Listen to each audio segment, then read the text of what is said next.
Today I want to talk about oaths, obedience, and secrecy. So I was in the military, and as a soldier in the military, we take an oath to protect the Constitution against all enemies, foreign and domestic.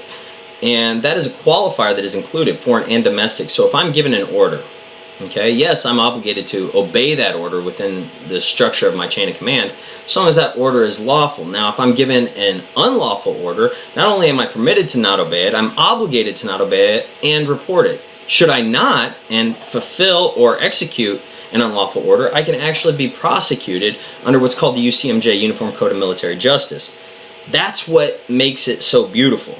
Now, I'm not saying it's a perfect system, in no way, but as far as militaries go, that is a beautiful clause that is included into an oath, and is really what makes the oath, what gives that oath, that particular oath, some sort of credence. Now, I'm also a Mormon, or a former Mormon. When I was a Mormon or a Latter-day Saint, I was an Aaronic priesthood holder, a Melchizedek priesthood holder, a high priest, and I was also in the presidency of the Elders Quorum. So I was an Elders Quorum teacher. So I was teaching Melchizedek priesthood holders, which is the higher of the two priesthoods within the Mormon Church. Now, that being said, I had an understanding of the gospel, and I had to have an understanding of the gospel in order to fulfill that particular calling. I attended the temple regularly. I was sealed in the temple to my wife and to my children. So I understood what went on, and I understood the dynamic of the temple. Now, what's interesting about covenants and oaths within society, secret societies, organizations, and religions, places like that, is, for instance, if I challenge the Mormon Church and I challenge them on the issue of the temple, and I say, well, what's going on inside of the temple? Or what about this thing that is going on inside of the temple? Now, if I were not a Mormon, or if I'd never been a Mormon, if I'd never been in the temple, they would say, well, you simply don't understand. Well, why don't I understand? Explain it to me. Well, I can't. So it's secret. No, it's not secret, it's sacred, which is a little... That's the silliest thing I've ever heard. Okay, obviously, by definition, if it's a group of people that know this information, have taken an oath to not divulge this information outside of said group, that is textbook definition of a secret. But if you want to call it sacred, we'll call it sacred. That's fine.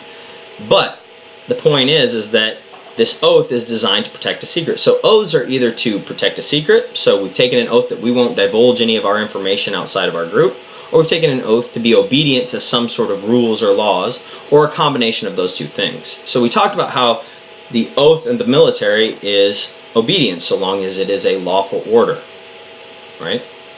So within the church, there's both obedience and secrecy. So we will obey the priesthood and the authority of the church and the church leadership and the first presidency and the Quorum of the 12 and the Quorum of the 70 and so on and so forth. We will obey our local leaders, our stake presidents, our bishops.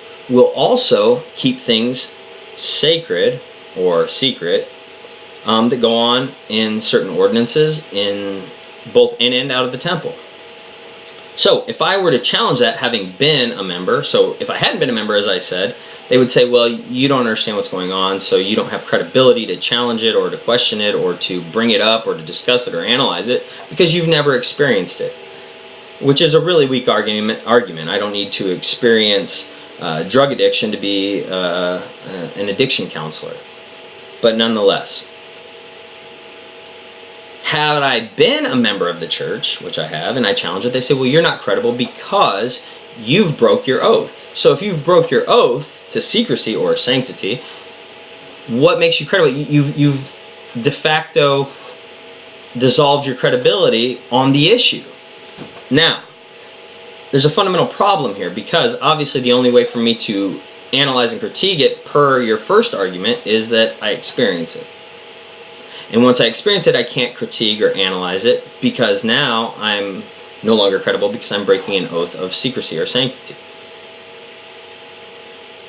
It's circular logic that just doesn't make sense and just doesn't hold water. In reality, I stood to lose my family, my friends, my social standing, my any positions that I had within the community or the church, especially the fact that I lived in Utah, where Mormonism's king. So in reality, I risked by questioning these things, by divulging these things, revealing these things in all their truth and shedding light on them. So my credibility's actually increased